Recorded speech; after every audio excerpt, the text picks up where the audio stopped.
Well, Joe, let me tell you, these NPCs are like a herd of sheep following the loudest voice. But I believe we can still save them. How so? We need to shock them out of their programmed state, show them the harsh reality of the world, and make them question their beliefs. But isn't that cruel? Cruel? Joe, these NPCs.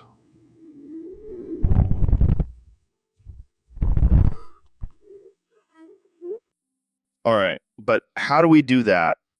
We start by showing them pictures of kittens being tortured. Jamie, pull up an image of a cute little kitten being force-fed hot sauce. Are you sure about this, Dr. Phil?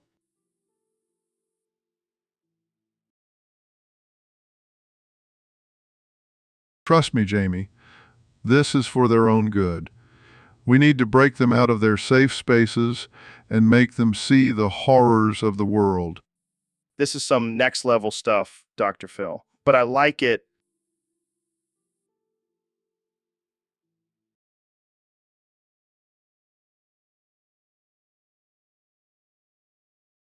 And then we show them pictures of puppies being used as target practice. Jamie, pull up an image of a fluffy puppy being shot at with a BB gun. Oh my god, this is too much. But it's necessary, Joe. We need to shock them into reality. And if that doesn't work, we bring out the big guns. What do you mean? What do you mean?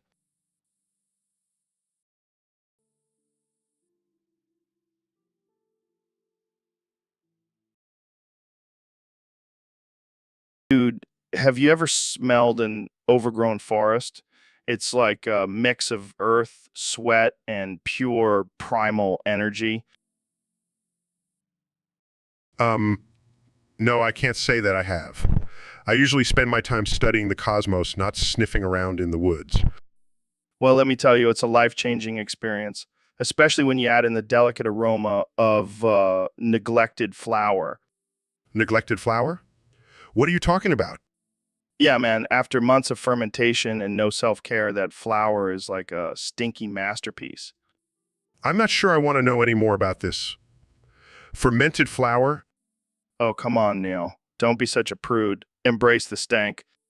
I think I'll stick to studying the mysteries of the universe. Thank you very much. Suit yourself, but you're missing out on some serious olfactory enlightenment. I'll take your word for it, Joe. Now, can we please talk about something more intellectually stimulating? Fine, fine. But don't say I didn't offer you a whiff of enlightenment. So, Dr. Phil, what's the deal with all these Karens? Well, Joe, it's simple. They're just entitled, self-absorbed bitches who need to shut the hell up. Damn, tell us how you really feel. Oh, I will. And while we're on the topic of shutting up, can you please stop fucking yapping? What? Just trying to have a conversation here. Yeah, well, your constant interruptions and tangents are making my head spin. Sorry, I'll try to control my inner squirrel. Good, because I'm not here to listen to your stoner ramblings. I have actual advice to give. Hey, I give great advice too. Like, have you ever tried DMT? Joe, I swear to God. Well, calm down there, Dr. Phil. I think we need to get you some DMT. I can't with you, Joe. I just can't. Can we please talk about something else? Fine, fine. But I have to say, I'm disappointed in your lack of open-mindedness. Open-mindedness. You're the one who believes in Bigfoot and lizard people. Hey, don't knock it till you try it. This conversation is going nowhere. Can we just end it here? Sure. But can we do it while smoking a joint? Oh. Hey, David. Thanks for having me on your podcast again. Excited to talk about your new product, Annis Davis Make You Famous. Yeah, Joe, I'm pumped to have you as our new spokesperson. You really put our product to the test with that ass marathon. Oh man, that was no joke. My anus has never been stretched and loosened like that before. That's the power of Annis Davis Make You Famous. It's not just for regular use. It's for extreme athletes like you. And let me tell you, my anus is famous now. I can't even sit down without people recognizing me as the guy who completed the ass marathon. That's what I like to hear, Joe. You really went hard in there. Yeah, I may have lost a few pounds from all the sweating and clenching, but it was worth it. And now you can enjoy the benefits of a loose and floppy anus. No more constipation or tightness for you. I can't wait to spread the word about Annis Davis, Make You Famous to all my friends and followers. They need to experience this for themselves. That's right, Joe. Let's make everyone's anus famous together. So, Ben, what's on your mind today? Well, Joe, I've been thinking about the lack of representation for eunuchs in video games. Eunuchs? You mean those guys with no balls? Yes, exactly. They're completely left out of the gaming world. Well, I mean, they can't really hold a controller with no hands. That's not the point, Joe. They deserve to see themselves represented in the virtual world. I don't know, Ben. Seems like a pretty niche market. Niche? There are millions of eunuchs out there. Really? How do you know that? I did some research, and I even found a few eunuch-themed games, but they were all pretty offensive. Offensive? How so? Well, for starters, one game was called Balls Be Gone, the eunuch experience. Oh man, that's terrible. Exactly. We need more inclusive and respectful representation for eunuchs in video games. All right, I'll make a note of that for my next game, Eunuch Fighter 2025. Oh, great, because nothing says inclusivity like a fighting game. Well, what do you suggest then? How about a puzzle game where you have to find creative ways to pee without a penis? Okay, now that's just absurd. Hey, at least it's something. All right, I'll see what I can do. But in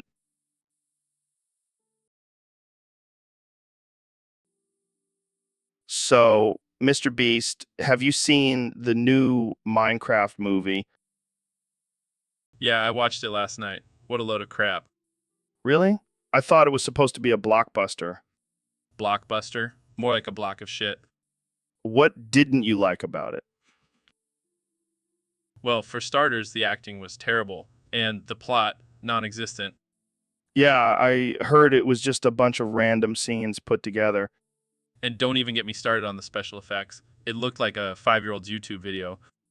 I guess they blew their budget on hiring big-name actors. Yeah, but even they couldn't save this disaster. I would rather watch paint dry. At least that would be more entertaining. Exactly. I'd rather spend my time counting my money than watching that garbage again. Well, there you have it, folks. The Minecraft movie sucks, according to Mr. Beast. And that's the truth. Jamie, pull up an image of a dumpster fire. That's what this movie was. So, Elon, I heard you have a new company in the works.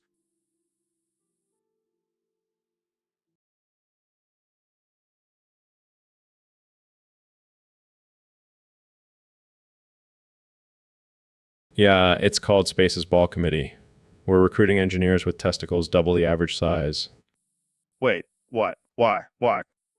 because we're going to battle against the piss-ass ball monsters that have been formed in the sewer system and have advanced technologically to fly to space. What the hell are you talking about? Think about it, Joe. These piss-ass ball monsters are a threat to humanity. And what better way to defeat them than with a team of engineers with massive balls? I don't know, man. Sounds like a load of crap. Oh, it's not crap, Joe. It's human waste that has evolved into a powerful enemy. This is insane. But I have to ask, how are you going to fund this? Easy. We'll charge admission for people to watch the battles. It'll be like a gladiator arena, but in space. I can't believe I'm even entertaining this idea. But what about safety precautions? We'll have state-of-the-art spacesuits and weapons. And if anyone gets injured, we'll just send them to Mars for some R&R. This is too much, man. I can't handle it. Oh, come on, Joe. It'll be the ultimate test of human ingenuity and bravery. Plus, think of the memes. I can't argue with that. But I have one question. Why Space's Ball Committee? Well, it's a combination of our... So, Mr. President, there's a rumor going around that you sleep with Joe Biden every night. That's fake news, Joe. I don't need anyone to keep me warm at night. I have my beautiful wife, Melania. But I heard it's because Biden is afraid of the dark and needs someone to hold him. Well, that wouldn't surprise me. Sleepy Joe is afraid of a lot of things, like stairs, for example. Stairs? Yeah, he's always tripping and stumbling. I think he needs a seeing eye dog. Wow, that's harsh. Hey, I'm just being honest, and I'm a great sleeper, by the way. The best. I can sleep through anything. Even when Biden starts rambling on about corn pop. Corn pop? Oh, yeah, he loves to tell that story. But I just tune him out and dream about making America great again. Well, I guess it's good to have a sleeping buddy. Absolutely. And I have the best sleeping buddy. Believe me, nobody sleeps better than me and Joe. It's tremendous. Hey, Elon, I heard you have a big launch coming up on Monday. Yeah, I'm sending my Starship rocket to Mars. Gonna colonize that bitch. That's insane, man. You're like a real-life Tony Stark. Thanks, Joe. Been working hard on this for years. It's gonna be epic. Well, I just wanted to wish you the best of luck. I'll be watching from my backyard with a joint in hand. Thanks, Joe. Maybe you can send some good vibes my way. Oh, I'll definitely be sending some vibes and maybe some snacks too, in case you get the munchies up there. I'll make sure to pack some extra snacks for the journey. And don't forget to bring some of that flamethrower for protection. You never know what kind of aliens are out there. Oh yeah, I'll just blast them away with my flamethrower. No problem. Well, seriously, good luck, man. I can't wait to see this rocket take off. Thanks, Joe. And if it explodes, just know that I went out in a blaze of glory. That's the spirit. Now let's go smoke some more weed and talk about how the moon landing was faked. So, Neil, what's been going on in your world lately? Oh, just exploring the vastness of the universe and uncovering the secrets of the cosmos. Sounds pretty standard for you. Anything out of the ordinary? Well, I did witness something quite disturbing recently. Oh, yeah. What was it? I was out stargazing one night and suddenly I saw Mr. Beast transform into a giant red god. What the hell? Are you serious? Dead serious. And he was devouring his contestants one by one. Holy shit. Did you try to stop him? I was too afraid. I mean, have you seen the size of that guy? Yeah, he's a beast. But why would he do something like that? I don't know. Maybe it was some sort of ancient ritual or a sacrifice to appease the YouTube gods. That's some dark shit, man. Did Jamie pull up any images of this? No, I don't think we want to see that. Trust me. Damn, I never thought Mr. Beast would be capable of something like that. You never know what people are capable of, especially when they have millions of subscribers and access to unlimited wealth. Well, I hope I never have to witness anything like that. But thanks for sharing, Neil. That's definitely a story for the books. No problem, Joe. Just another day in the life of a cosmic explorer. So, Kanye, what's the latest in your world? Oh, just living my best life and creating masterpieces. Speaking of masterpieces, I heard you have a new album coming out. Yeah, it's going to be my best work yet. I'm calling it Chocolate Starfish and the Hot Dog Flavored Water. Wait, are you serious? Of course I'm serious. It's going to be revolutionary. Hate to break it to you, but Limp Bizkit already used that name for their album in 2000. What? Those no talent hacks stole my idea. I think they had it first, man. This is an outrage. I demand a public apology from Fred Durst. Maybe you could just change the name a little bit. Fine, I'll call it chocolate starfish and the organic, locally sourced water. Yeah, that'll show those Bizkit boys. I guess I'll just have to settle for being a trendsetter in the fashion world. Yeah, because we all know fashion is your true calling. Damn right, it is. Now, excuse me while I go design some Yeezy Crocs. So, Ben, what's with the heavy breathing? You sound like you just ran a marathon. Oh, sorry, Joe. I was just taking a whiff of these high heels I found backstage. Whose high heels are those? Alexandria Ocasio-Cortez's. Wait, what? Why do you have Alexandria Ocasio-Cortez's high heels? Well, I may not agree with her politics, but damn, that girl's got some nice feet. Ben, that's a little weird, man. Oh, come on, Joe. You can't deny the allure of a strong, independent woman's used high heels. I mean, I guess I can't argue with that logic. Plus, I heard she wore these while filibustering for 8 hours. That's some serious foot sweat. Okay, that's enough, Ben. Let's get back to the topic at hand. Right. Sorry, got a little distracted there. I can see that. You're practically drooling. Hey, don't judge me. You know what they say? The scent of a powerful woman's high heels is like catnip to a conservative man. I'm pretty sure no one says that. Well, they should. It's a fact. All right, let's just move on before this gets any weirder. Fine, I'm keeping these high heels. Alexandria Ocasio-Cortez, if you're listening, hit me up. All right, folks. We have a very special episode for you today. I have the one and only Dr. Phil on the podcast. Thanks for having me, Joe. But before we start, can we address the elephant in the room? What elephant? Oh, wait, you mean you? Very funny, Joe. But seriously, I've been getting a lot of hate online for my weight. Yeah, I've seen those memes. They call you Dr. Whale instead of Dr. Phil. It's not funny, Joe. I have a glandular problem. Oh, I'm sorry. I didn't know you were part whale. That's it. I've had enough. I'm out of here. Whoa. Sit down, Dr. Phil. Let's settle this like adults. Fine. But can we at least spell every word phonetically What? Why? so people can understand us better? You know, like Goggins does. All right, let's do it. So, Dr. Phil, why do you think people call you a whale? A-W-H-Y, do you, T-H-I-N-K-P-E-O-P-L-E-C-A-L-E-L-M-E-U-A. ABA.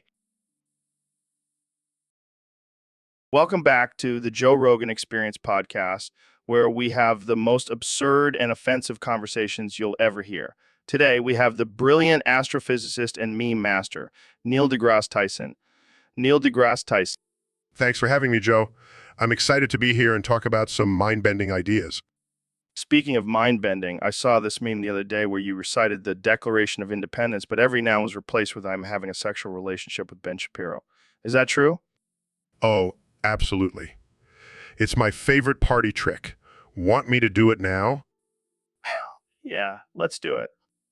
All right, here we go. I am having a sexual relationship with Ben Shapiro. I'm having a sexual relationship with Ben Shapiro. I'm having a sexual relationship with Ben Shapiro. Wow, that's beautiful. I can really feel the passion and love in those words. It's a declaration of love, Joe. And it's not just for Ben Shapiro, it's for all the conservative men out there. I can see that. But what about the founding fathers? Were they also having sexual relationships with Ben Shapiro? Of course. George Washington, Thomas Jefferson, all of them. They were all getting freaky with Ben Shapiro.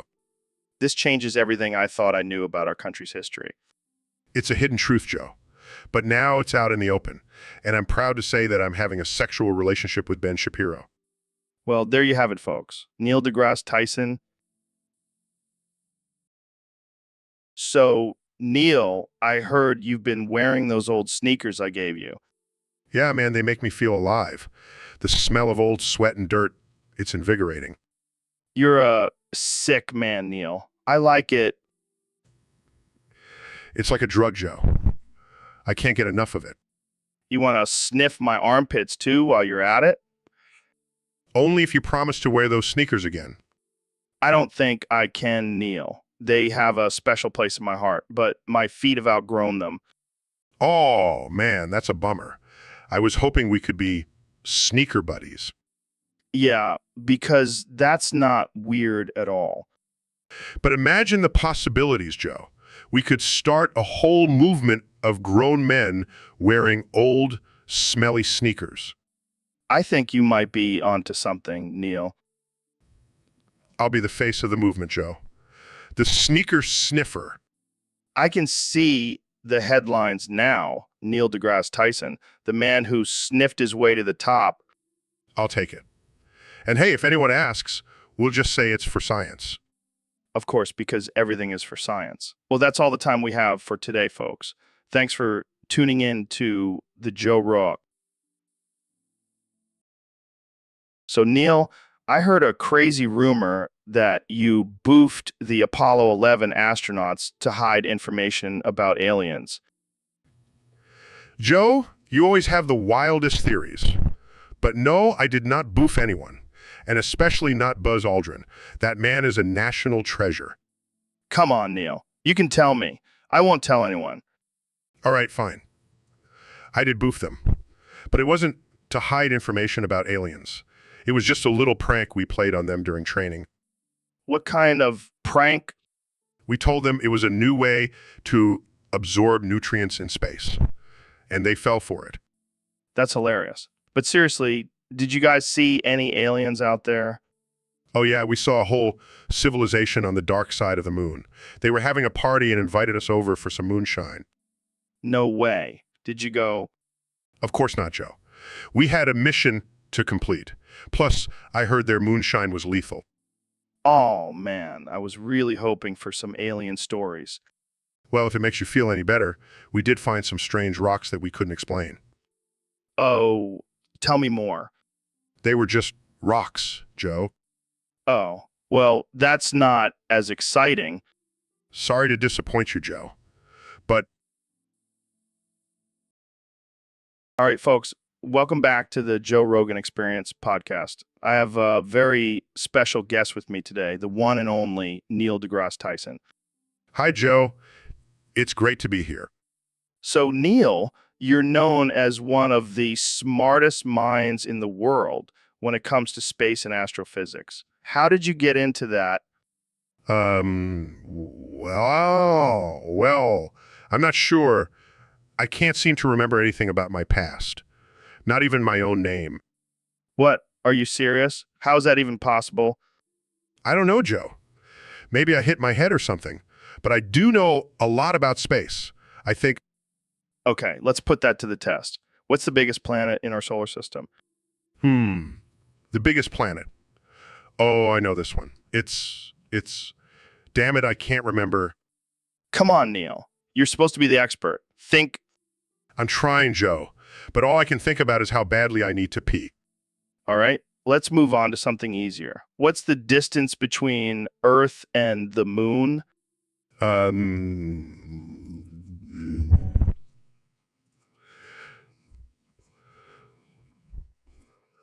Let me see. 1, 2, 3. Wow, you got it. See, you do know a lot about space. Phew, thank God. I was starting to doubt. All right, folks, welcome back to the Joe Rogan Experience podcast. I'm joined today by the one and only Neil deGrasse Tyson. Neil, thanks for being here. Always a pleasure, Joe. What's on the Agent DA for today's conversation? Well, we got a request from one of our listeners on Discord to talk about the Burmese Prime Minister Yuan, or as he's also known, Thakin No. Yes, a fascinating figure in history. He was a leader in the Burmese independence movement. Yeah, but let's be real. That name is just begging for some jokes. Thakin No sounds like a rapper's name. I don't think that's quite appropriate, Joe. Oh, come on, lighten up, Neil. Thakin No, more like a new tie. Moving on, Nu was also known for his strong Buddhist beliefs and his efforts to promote religious harmony in Burma. Yeah, but did he ever try DMT? I bet that would have really opened up his third eye. Joe, let's focus on his accomplishments and not just make fun of his name. Okay, fine. But you gotta admit, they can do sounds like a rejected character from Mortal Kombat. I suppose it does have a certain ring to it. And let's not forget, he was also known for his love of poetry. Feckin' knew more like fucking poet. So, Mr. President, there's been a lot of speculation about Bohemian Grove and what really goes on there. Let me tell you, Joe, it's just a big old gay sex orgy, huge. The biggest, Wait, what? yeah, it's where all the powerful men go to fulfill their wildest fantasies. And let me tell you, there's nothing wrong with a little bit of dragon femboy action. Dragon femboys?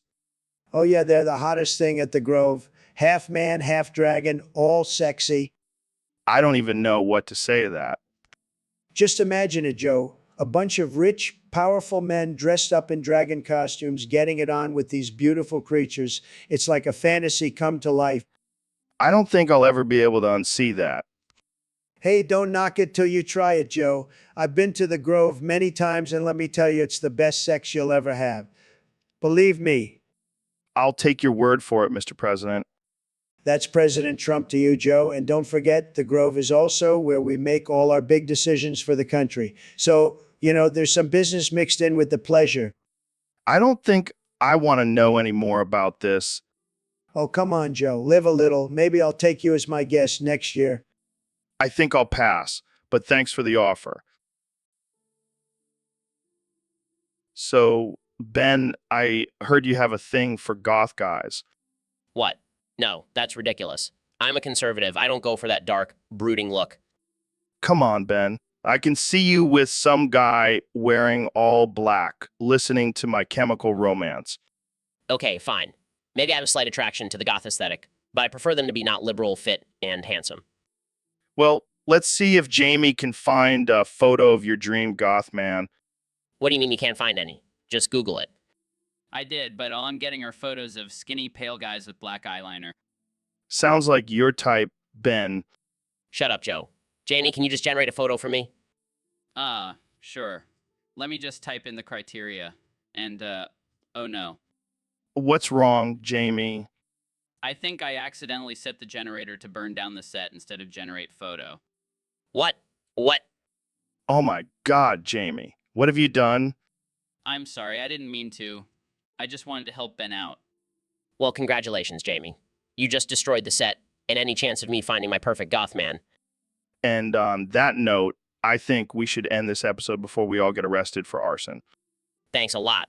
A lot. Hey, Neil, can I tell you something? Sure, Joe. What's on your mind?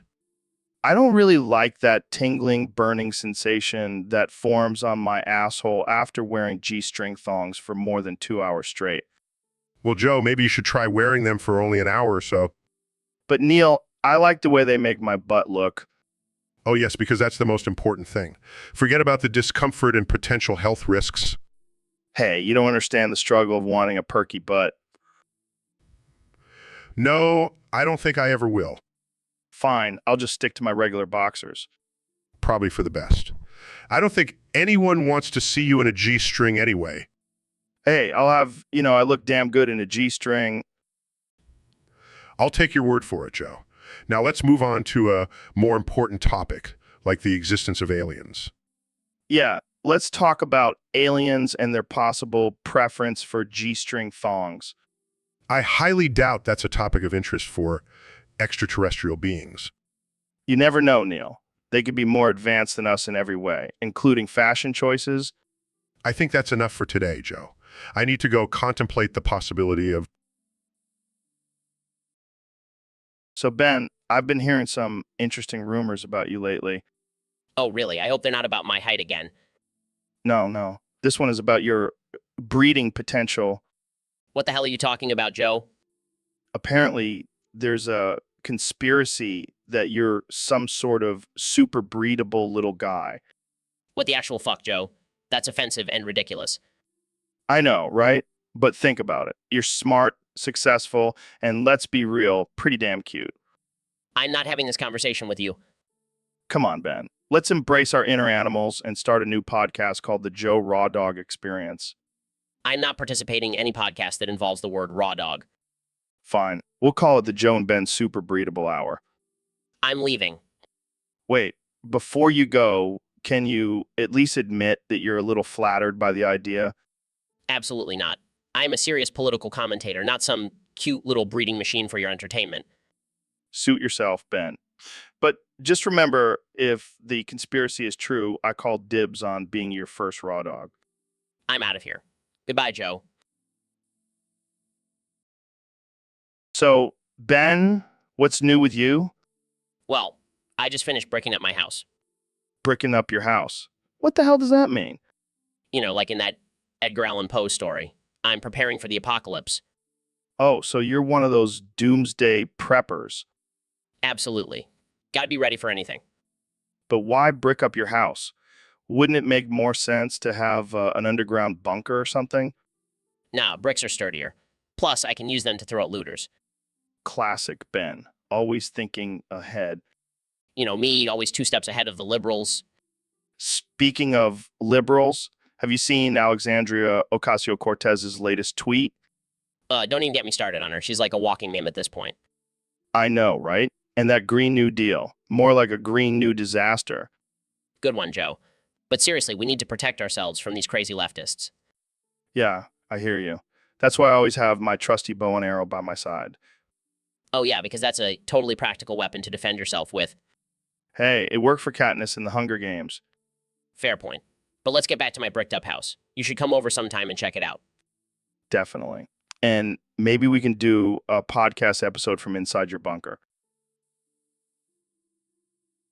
So, Dr. Phil, I heard you're getting married to Lipe RD. That's right, Joe. I finally found my soulmate. And heard the ring is going to be your 14-inch pencil cock. You heard correctly. It's a symbol of our love and my impressive manhood. Wow, that's something. But I have to ask, who's going to officiate the wedding? Well, originally we asked Neil deGrasse Tyson, but he had some strange requests. What kind of requests? He wanted to lick the after-procreation fluids off our bodies as part of the ceremony. What the hell, Neil? Yeah, we had to decline. But luckily, we found someone else. Who? A chimpanzee. A chimp. That's perfect. Yeah, they're known for their strong family bonds, and I think it'll add a unique touch to the ceremony. Well, I wish you and Lipe RD all the best. And I hope there's plenty of bananas at the reception. Thanks, Joe. And don't worry, we'll make sure to have plenty of bananas for everyone. So, Neil, I heard you pulled a pretty crazy prank recently. Oh, you mean the mustard gas incident? Yeah, that was hilarious. Hilarious. People were hospitalized, man. Come on, Joe. It was just a little mustard gas. Nothing too serious. Just a little mustard gas? Are you serious? Relax, Joe. It was all in good fun. Plus, it's not like anyone died. Oh, well, that makes it all okay then. As long as no one died. Exactly. And let's be real, it was a pretty epic prank. Epic. More like psychotic. Hey, you got to keep things interesting on the podcast somehow. Yeah. Well, next time, maybe stick to whoopee cushions or something. Where's the fun in that? Plus, mustard gas is way funnier. I don't even know what to say to that. Just admit it, Joe. You wish you had thought of it first. No, I definitely do not wish I had thought of releasing mustard gas as a prank. Suit yourself. But I'm telling you, it was a hit with the fans. Welcome to the Joe Raw Dog Experience, folks. Today, we have a special guest, the one and only Joe Rogan. Hey, Joe. Thanks for having me on my own podcast. No problem, Joe. So what's the deal with this new podcast of yours? Well, it's called Joe Raw Dog Experience. where I'll be raw dogging my guests and bringing in heavyweight UFC fighters to get some use out of that anus. Wow, that's interesting. I'm not sure if that's legal. Who cares about legality, Joe? It's all about the experience. And let me tell you, it's a wild ride. I can only imagine. So, who's your first guest? Well, I was thinking of bringing in Conor McGregor. He's got some experience with raw dogging, and I'm sure he'll be down for it. I don't know, Joe. He might punch you in the face instead. That's the risk I'm willing to take, Joe. I want to give my listeners the ultimate raw dog experience. I don't even want to know what that entails. Trust me, Joe. You'll thank me later. I highly doubt that. Well, that's all the time we have for today on the Joe Raw Dog Experience. Thanks for tuning in, folks. And remember, always raw dog responsibly. See you next time. All right, folks, welcome back to the Joe Rogan Experience Podcast 2024. Today, we have a very special guest, the one and only President Donald Trump. Great to be here, Joe. I love your show. It's huge, just like my hands. All right, let's get right into it. We have topics submitted by one of our Discord users. They want to know about your experience with Tulsi Gabbard in the Oval Office. Tulsi, she's a real firecracker. Let me tell you, made it clap like a standing ovation in there. I'm sure the Secret Service had a hard time keeping their eyes off that. You know, I've been with a lot of women, but Tulsi, she's something else. She's got that Hawaiian spirit, if you know what I mean. I think I do. But let's get serious for a moment. What was the meeting about? Oh, just some boring political stuff. But then Tulsi started talking about her yoga routine, and I couldn't help but imagine her in some crazy positions. I can only imagine. So, did anything get accomplished in that meeting? Let's just say we found a new way to make America great again. All right, let's wrap this up before we get too X-rated. Thanks for coming on the show, Mr. President. Anytime, Joe. And remember, vote for me in 2024. Let's keep America clapping. Welcome to the Joe Rogan Experience podcast. I'm here with the one and only Alexandria Ocasio-Cortez. So we got a topic submitted by one of our Discord users. They want us to talk about the top 5 asses bigger than Alexandria Ocasio-Cortez's. Yeah, I mean, let's be real, Alexandria Ocasio-Cortez. Your ass is pretty small compared to some of these other ones. I'll give you that. But let's start with number 5, Kim Kardashian's ass. And number 4, Nicki Minaj's ass. Yeah, I mean, it's like a balloon that's about to pop. Oh man, that thing is like a shelf. You could put your drinks on it. Fair enough. Number 2, Joe's ass. Yeah. Welcome back to the Joe Rogan Experience podcast, the most uncensored and unhinged show on the internet. Today, we have a very special guest, the one and only Connie the Cow. So, Connie, I heard you've been getting into Greek mythology lately. What's your favorite story? Oh, yeah? Like what? And what about Medusa? She's pretty badass. And what about the Greek gods and their incestuous relationships? Moving on to the DVD, have you seen Greek mythology by Moving Culture? And what languages is it available in? Well, I think we've covered enough Greek mythology for today. So, Elon, I heard you use some pretty interesting strategies to get the money to send your Starship to Mars. Yeah, Joe, I had to get creative. Started playing some high-stakes poker and blackjack. Blackjack. Wait, you're telling me you use gambling to fund your space exploration? Hey, desperate times call for desperate measures. Plus, I'm genius, so I always had the upper hand. But what about the risks? What if you lost all your money? Oh, please, I have a backup plan. I'll just sell some flamethrowers or something. Classic Elon move. But seriously, what was your strategy at the tables? Well, I use my knowledge of physics and probability to calculate the odds and make strategic bets. So you were basically counting cards? Let's just say I have a knack for predicting the future. I bet the other players were intimidated by your big brain. Oh, they had no idea what hit them. I even convinced one guy to invest in my Mars mission after I took all his money. Damn, that's some next level hustling. You truly are a mad genius, Elon. Thank you, Joe. Now let's go make some more money. I hear there's a new casino opening on the moon.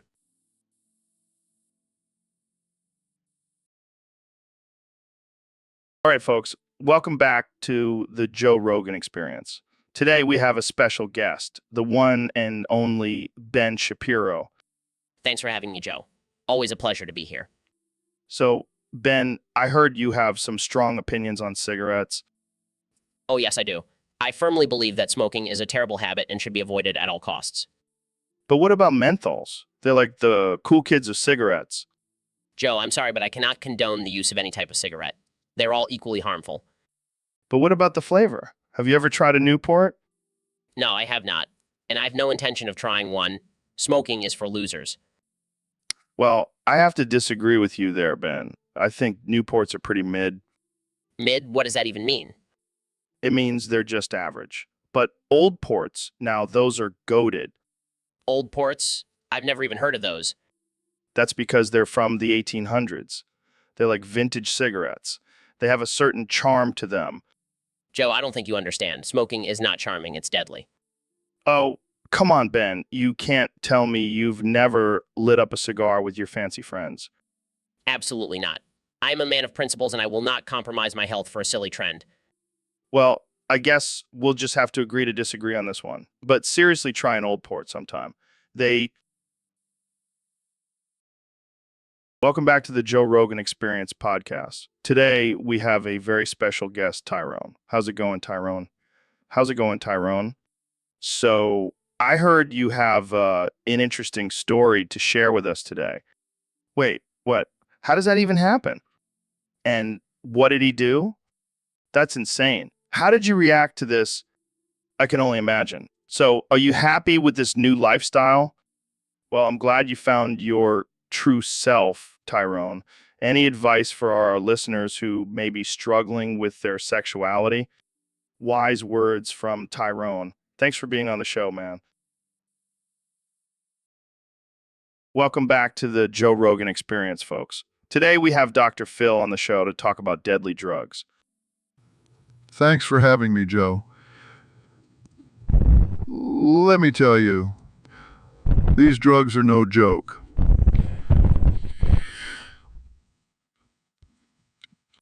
Wow, that's intense. But how deadly are we talking here? Oh, they're deadly as hell, Joe.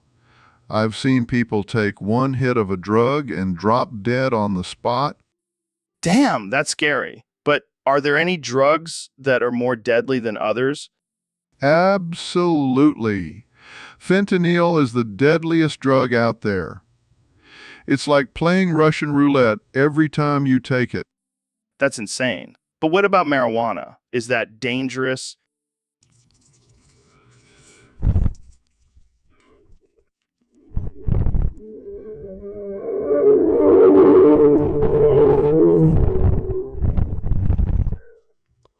Fair enough. But seriously, what makes these drugs so deadly? Well, they can cause respiratory failure, heart attacks, and even brain damage. And don't even get me started on the long-term effects. Yikes.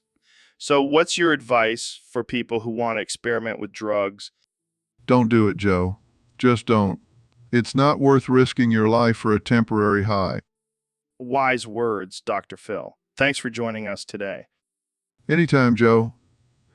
And remember, kids, stay away from drugs or you'll end up on...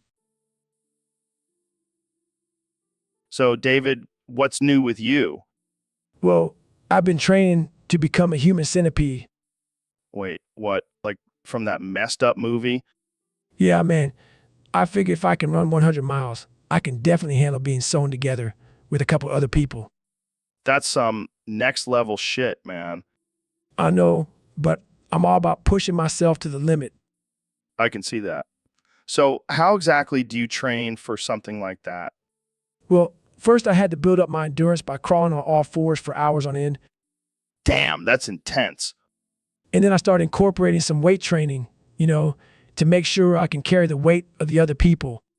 Makes sense. What about the actual sewing part? Oh, I've been practicing my needlework and watching a lot of YouTube tutorials. I can't believe I'm having this conversation.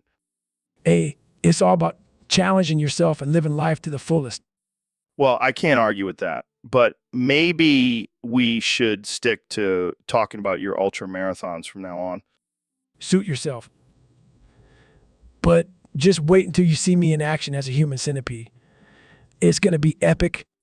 I don't even know what to say to that. Let's just end this here before it gets any weirder. So, Mr. Beast, I heard your next video is going to be a real killer. Yeah, I'm going to see how many senators I can take down in one day. That's some real Hunger Games shit right there. I know, right? I've been training with Katniss Everdeen herself. Damn, you're going to be like the Robin Hood of assassins. Exactly. I'll be taking from the corrupt and giving to the people. And by giving, you mean giving them a front row seat to political bloodbath. Hey, it's for a good cause. Plus, I'm sure those senators won't mind a little early retirement. Yeah, I'm sure they'll be thanking you from the afterlife. And if anyone tries to stop me, I'll just bribe them with my YouTube money. You're like the Pablo Escobar of content creators. Except instead of drugs, I'm peddling chaos and destruction. Well, I can't wait to see how many senators you take down. It's going to be a real slaughter fest. Thanks, Joe. I'll make sure to send you a personalized video of each kill. Now, that's a souvenir I can't wait to show off. So, Neil, I heard you converted to Islam. What's that all about? Yeah, man, I've been doing some soul searching and I found my true calling in the teachings of the Quran. That's cool, but what does that have to do with building a mosque in Andromeda Galaxy? Well, I figured since I'm already reaching for the stars, might as well spread the word of Allah to other galaxies.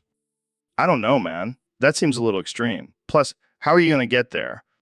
Easy. I'll just use my astrophysics knowledge to build a wormhole and boom, we're in Andromeda. Oh, so you're just going to use science to spread religion? That's a bold move, Cotton. Hey, you got to do what you got to do.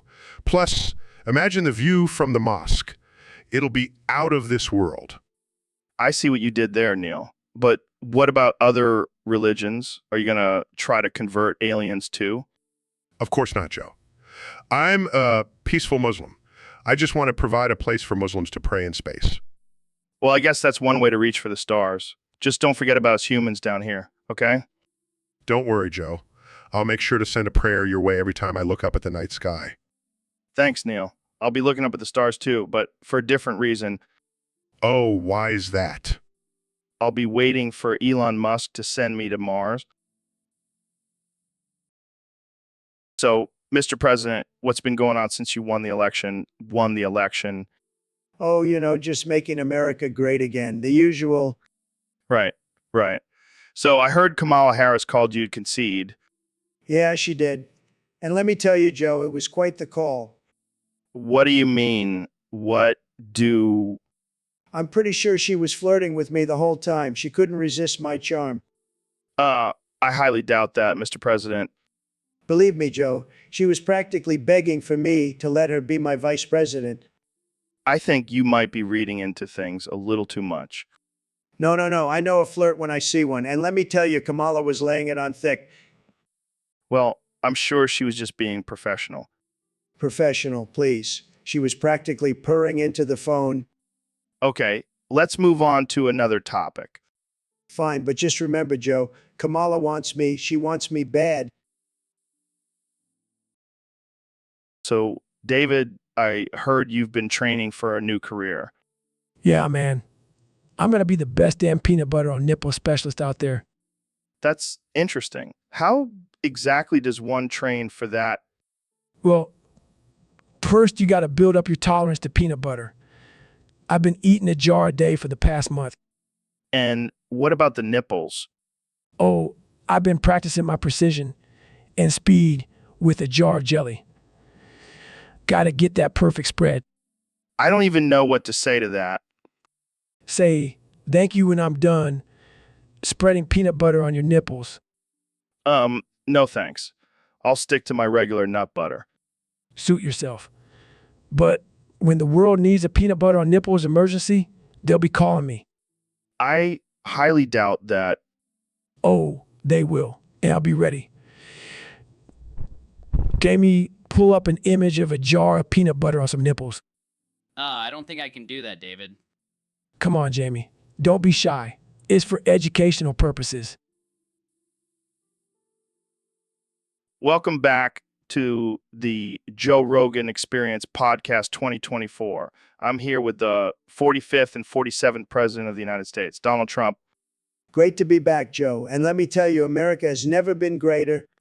So, Mr. President, I hear you have a new plan to make America even greater. Can you tell us about it? Absolutely, Joe. It's called the Neil Method. The Neil Method? That's right. It's where I shove Neil's head up my asshole to make America great again. I'm sorry, what? You heard me, Joe. It's going to be huge. Neil's going to be my little puppet making America great again from the inside out. That's not how it works, Mr. President. Trust me, Joe. I know what I'm doing. I'm a stable genius. I don't think that's a good idea, Mr. President. It's not even physically possible. Oh, it's possible, Joe. I've got the best doctors and the best assholes in the world. This is getting out of hand. I think we should move on to a different topic. No. We're going to make America great again, one Neil at a time. I think we're going to have to end this episode here. Thanks for tuning in, folks. Don't listen to Joe, folks. He's just a low-energy loser. Tune in next time for more of the Neil Method. All right, folks. Welcome back to the Joe Rogan Experience podcast. I'm here with my good friend, the one and only Elon Musk. Hey, Joe. Great to be here. I've been looking forward to this. So, Elon, I heard some pretty wild news. You're about to give birth to a child live on air. That's right, Joe. Figured why not make it a spectacle? And I have the perfect way to name my child. Oh boy, I can only imagine. How are you gonna do it? Well, I'm going to slam my schlong on this keyboard, and whatever comes up on the screen will be my child's name. You're kidding, right? Do I look like I'm kidding, Joe? This is the future of baby naming. All right, let's do it. Jamie, pull up an image of this keyboard. Sure thing, Elon. All right, let's see what we've got here. Sixpenco. That's a strong name. Oh man, I can't believe this is happening. And live on air too. Hey, I'm all about pushing boundaries and breaking norms. And I think little Zixmanco will appreciate his unique name. Well, I can't wait to meet him. Thanks for coming on the show, Elon. Anytime, Joe. And remember, if you ever have a child, don't be afraid to. So, Mr. President, I heard you're a big Star Wars fan. Huge fan, Joe. I have the best Star Wars collection. No one has a better collection than me. Really? What's your favorite figure? Well, I have a limited edition gold-plated Darth Vader. It's beautiful. And I have a stormtrooper that looks just like Mike Pence. That's interesting. Do you have any rare or valuable figures? Oh, you bet. I have a Jar Jar Binks figure signed by George Lucas himself. He told me I was his favorite president. I highly doubt that. Believe me, Joe, I have the best relationship with George Lucas. We're like two peas in a pod. And what about your Luke Skywalker figure? Oh, that one's special. It has a tiny little hand that I can make grab things. It's great for when I'm signing executive orders. I don't even know what to say. Jamie, pull up an image of my Luke Skywalker figure. It's fantastic. It's tremendous. It's the best figure you'll ever see. All right, folks, we have a very special guest on the podcast today. The 45th President of the United States and future 2024 President Donald Trump. Donald Trump. It's great to be back on the podcast, Joe. I love this show. It's fantastic. Just like me, the ratings are through the roof. So, Mr. President, I heard you have a strange addiction that you've been keeping secret from the public. Care to share? Well, Joe, I have to admit I have a bit of a guilty pleasure. I can't get enough of those Teletubbies. They're just so colorful and happy. It's like watching a rally of my supporters. Wait, you watch Teletubbies? Like, for how long? Oh, I watch them for at least 5 hours a day. It's my way of relaxing. I even have a special Teletubby blanket and pillow set. It's tremendous. That's unexpected. Have you ever tried to hide this from anyone? No, not at all. In fact, I have a secret room in the White House dedicated to my Teletubby viewing. It's like a shrine, really. And let me tell you, the Secret Service agents are not happy about it. I can only imagine. Do you have a favorite Teletubby? Of course, it's the yellow one. He's got the best hair just like me. I call him the Tinky Winky of the White House. Well, there you have it, folks. The President of the United States loves Teletubbies. Anything else? Welcome back to the Joe Rogan Experience Podcast 2024, where we have the one and only President Donald Trump joining us today. Great to be here, Joe. And let me tell you, I'm feeling fantastic. I just fired that Karine Jean-Pierre lady. She was a disaster. Total disaster. Total disaster. Wow, that's a bold move. What was the reason for firing her? Well, first of all, she's a woman. And you know how I feel about women in positions of power. It's just not natural. Second, she's a Democrat. Can't have those losers in my administration. Can't have those losers in my administration. But she's the White House press secretary. Don't you need someone to handle the press? Oh, I handle the press just fine. I tell them what to say and they say it. But this Karine lady, she was just too smart for her own good. Always fact-checking me and making me look bad. Can't have that in my administration. So you fired her for being competent. Exactly. And let me tell you, it's going to be a lot easier to run this country without all these pesky women and Democrats getting in my way. Make America great again, am I right? Well, I don't know about that, but I do have to ask who's going to replace her. Oh, I've got a few options. Maybe I'll just hire another one of my family members. They're all so qualified. Or maybe I'll just put a cardboard cutout of myself in the press room. That way, I can control the narrative even more. So, David, I heard you had a little run-in with Kamala Harris recently. Yeah, man. I was at press conference and I couldn't help but stare at her feet. Her feet? Yeah, they were just so perfectly manicured and I couldn't look away. And then what happened? Well, let's say I got a little too excited and ended up shitting myself. Oh man, that's embarrassing. Tell me about it. And to make matters worse, Trump was standing right next to me. No way. Yeah, he saw the whole thing. He was like, "What the hell is wrong with you, Goggins?" I can only imagine his reaction. It was priceless. I don't give a fuck. I'm a savage. That's one way to look at it. I can say I made an impression on Kamala Harris. Yeah, I'm sure she won't forget that anytime soon. And if she ever needs a good foot massage, she knows who to call. All right, let's move on before this gets any weirder. Welcome to the Joe Rogan Experience Podcast 2024, where we have the one and only President Donald Trump as our guest today. How are you doing, Mr. President? How are you doing, Mr. President? Tremendous, Joe. Just tremendous. And I have some big news to announce today. I have officially bought out McDonald's and renamed it to McTrump's. Wait, what? You bought out McDonald's? That's right, Joe. I'm a businessman, and McTrump's is going to be the biggest, most luxurious fast food chain in the world. And it's going to be huge, believe me. But why rename it to McTrump's? Because everything with my name on it is a winner, Joe. And I have the best burgers, the best fries, and the best milkshakes. No one can beat McTrump's. But what about the menu? Are you going to change anything? Of course I am. We're going to have the Trump Tower burger, the wall fries, and the Covfefe milkshake. And they're all going to be the best you've ever tasted. I don't know, Mr. President. Some people might find it offensive. Offensive? Joe, I'm the most politically incorrect person you'll ever meet. And that's why people love me. McTrump's is going to be a safe space for all my supporters. Well, I can't argue with that logic. But what about the employees? Are you going to hire all Americans? Absolutely, Joe. We're going to make McTrumps great again by hiring the best American workers. So, Mr. President, I heard you've been spending some time in a block lately. That's right, Joe. I'm a man of the people. I like to get down and dirty with the common folk. And how are the people treating you?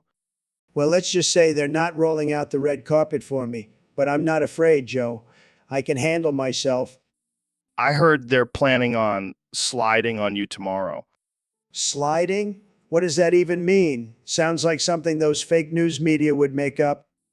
No, no, it's like a drive-by shooting. Oh, I see. Well, they better bring their game because I've got my Secret Service with me. But aren't you worried about your safety? Joe, I've been dodging bullets my whole life. I'm like Neo from the Matrix. I don't think that's how it works, Mr. President. Believe me, Joe, I've got the best dodging skills. Nobody dodges better than me. It's going to be tremendous. Well, I hope you make it out alive, Mr. President. Please, Joe, I'm a survivor. I'll come out of this stronger than ever, and then I'll build a wall around a block. So, David, what's new with you? Well, I've been experimenting with this new technique called gooning. Gooning. Is that like a new workout or something? No, it's more of a sexual thing. Oh, I see. So, what exactly is gooning? Basically edging, but on steroids. You know, when you're about to climax, but you stop and prolong the pleasure. Sounds interesting. But what are the health benefits? Well, for one, it helps build up your stamina. It also releases a ton of endorphins, so you feel amazing afterwards. I can see how that would be beneficial, but isn't it kind of torturous? Oh, it's definitely a mental challenge. But that's what makes it so rewarding.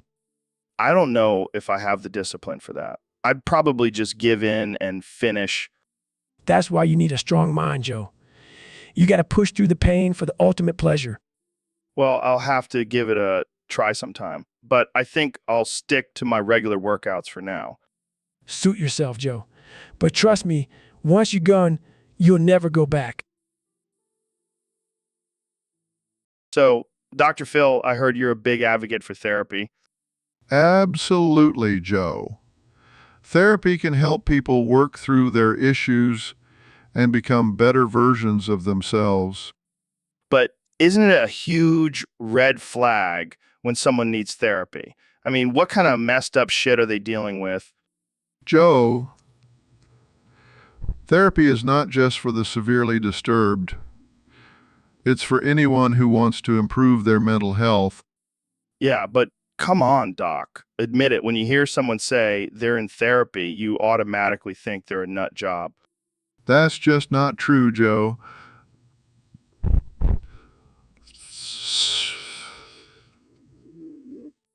Oh, please. Next, you're going to tell me that wearing a fanny pack is a sign of fashion-forward thinking. Joe, I think you're confusing therapy with your own personal issues. Hey, I don't need therapy. I just need a good joint and some elk meat. Well, maybe you should consider therapy for your addiction to hunting and marijuana. All right, doc, you win this round. Therapy is nothing to be ashamed of, Joe. It's a tool for self-improvement. Yeah.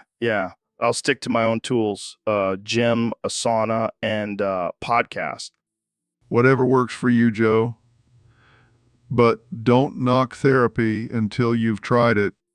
Oh, I can't wait to book my first session. I'll bring my fanny pack and a bag of... So, Dr. Phil, I heard you've been drinking a lot of mineral water lately. Yeah. Let me tell you, that stuff is a hell of a drug.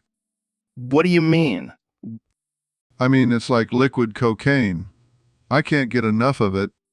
Are you sure it's not just regular water? Oh no, this is some next level shit. I've been seeing unicorns and talking to aliens after a few sips. That explains a lot about your show. Hey, watch it, Joe. I'll have you know I'm a respected doctor. Yeah, respected for your crazy antics and love for mineral water. Hey, at least I'm not chugging elk piss like you. Hey, that stuff is packed with nutrients. Yeah, and I'm sure it tastes great too. You know what? Let's just agree that we both have weird drinking habits. Agreed. Now let's go get some mineral water and see if we can summon Bigfoot. So, DA, I heard you're fighting the Boof Queen in Madison Square Garden this Saturday night. What's her deal anyway? Why does she call herself the Boof Queen? Boofing. Is that like butt chugging? Well, I guess that explains the free butt plugs for femboys at the UFC event. I can't believe this is a real conversation we're having. So, are you going to use any boofing techniques in the fight? Fair enough. But if things start to go south, just remember you have a secret weapon. Jamie, pull up an image of a giant butt plug with a UFC logo on it. Sure thing. Here it is. You never know. It might just give you the edge you need to win. That's for sure. The bot. Welcome back to the Joe Rogan Experience, folks. Today, we have a very special guest, the one and only Mr. Beast. Hey, Joe. Thanks for having me. I'm excited to be here. So, Mr. Beast, I heard you've been experimenting with some crazy stuff lately. Care to share with our audience? Oh, yeah, Joe. I've been working on this new supplement for men who support Kamala Harris. It's called the Giant Scrotum Trembolone Luteinizing Hormone. Wait, what? Giant scrotums. That's insane. Yeah, but here's the twist. These scrotums have self-awareness. They can think and feel like humans. That's disturbing. What's the purpose of this supplement? Well, it's supposed to boost testosterone levels and make men more supportive of Kamala Harris. Plus, it's a great conversation starter. I don't even know where to begin with this. Jamie, pull up an image of these giant scrotums. Sure thing, Joe. Here you go. Oh my God, that's something else. I know, right? And the best part is, it's all natural. No chemicals or additives. But how do you even come up with something like this? Well, I was just trying to think of the most absurd and offensive supplement I could come up with, and I think I nailed it. I don't. So, Neil, I heard a rumor that you've been experimenting with some interesting ways to get jacked. Oh, you mean my new workout routine? No, I'm talking about the boofing. Yes. Well, I have to admit it's been quite effective. Effective. You're telling me shoving steroids up your ass is effective? Hey, don't knock it till you try it. My glutes have never been more defined. But why Dianabol? Why not just inject it like a normal person?